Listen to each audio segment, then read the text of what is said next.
Biar mengapresiasi gudang garam. Jadi gudang garam ini ya udah terus menyerap dan tadi kita lihat itu harganya juga cukup bagus. Ya, jadi harganya cukup bagus. Tapi kan terus dinaikkan. Ya, gudang garam ini kan mempunyai gudang yang terbatas. Ya, nggak semuanya bisa diserap. Nah, sehingga kita juga menghimbau industri rokok ya untuk membantu karena ini sekarang udah hujan udah mulai turun. Ya hujan mulai turun, udah mendung kan gitu, ini akan berpengaruh sekali dengan kualitas tembakau. Nah sehingga sebelum musim hujan turun diharapkan bahwa tembakau ini sudah terserap oleh industri rokok. Ya nanti kalau kita mau tahu ya kenapa itu harus segera kita lakukan, mungkin dari gudang garam bisa memberikan sedikit penjelasannya Pak ya. Ya. Nah silakan coba dibantu kami Pak. Ya, kita tetap menyerap terus ini ya. Kita tetap masuk terus ya. Tiap hari mungkin 9 sampai 10 ribu. Ya. Moga-moga bisa dapat panas terus ya. Saya dari Komisi 4 DPR RI. Ya, saya juga mantan di pemerintah dulu ya. Jadi saya tahu pemerintah dalam ini Kementerian Perindustrian, Bea Cukai, kemudian juga kementerian yang lain itu sekuat tenaga karena ini kan industri regulated industry. Namanya industri pabrik rokok itu. Artinya eksistensi pabrik rokok ini memang ada karena regulasi pemerintah. Gitu ya. Diuntungkan karena itu. Sehingga teman-teman ini saya minta tetap harus menjaga agar keberadaan pabrik rokok ini tetap terjaga supaya tumbuh dengan sehat. Nah, oleh karena itu kami mengundang ini Kementerian Perindustrian dan juga Bea Cukai, Perdagangan ya untuk melihat di lapangan seperti apa. Ya. Kami dari DPR dan pemerintah tentu saja tetap komitmen agar industri ini tetap tumbuh karena apalagi di Temanggung ini ya kehidupan sangat tergantung dari tembakau.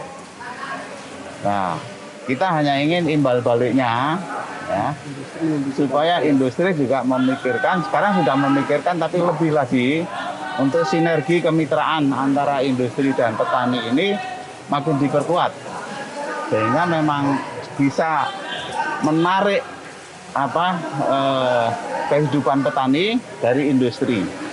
Ini satu contoh keberadaan industri yang bisa menarik kehidupan masyarakat petani di pedesaan. Ini saya kira dapat dijadikan role model ya bagi industri yang berbasis pada pertanian. Kalau pembelian saya kira ini juga terus didorong supaya ditingkatkan, tapi juga kualitas harus diperhatikan ya. Kalau kualitasnya kurang bagus tentu kan industri tidak bisa menerima, tapi ini saat ini semua grade bisa diterima.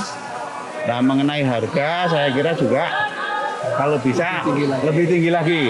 Nah ini regulasi dari Bea Cukai sangat menentukan nih. Ya, kita selalu bertahan agar bea cukainya itu nggak naik untuk kretek.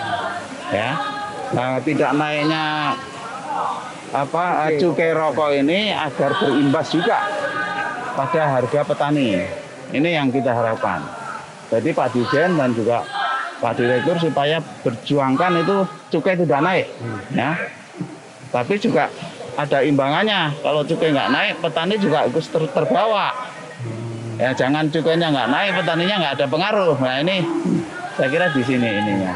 Ya. Mengenai impor, ya kan? Memang tidak semua jenis tembakau dihasilkan di dalam negeri, ya. Tapi juga harus diwaspadai soal volume impor yang terus meningkat.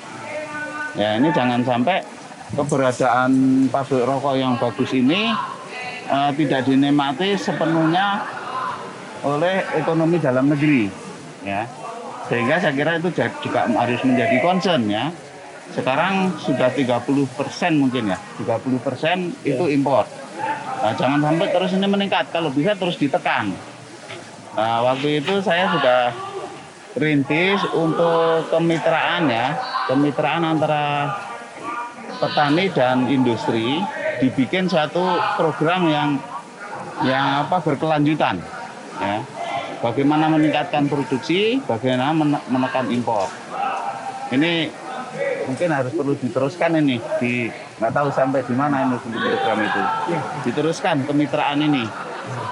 Itu kira-kira gitu. Oke, sip. Ini tadi disampaikan memang kami mengundang pihak Kementerian Perindustrian karena memang industri rokok itu berada di bawah pembinaan Kementerian Perindustrian.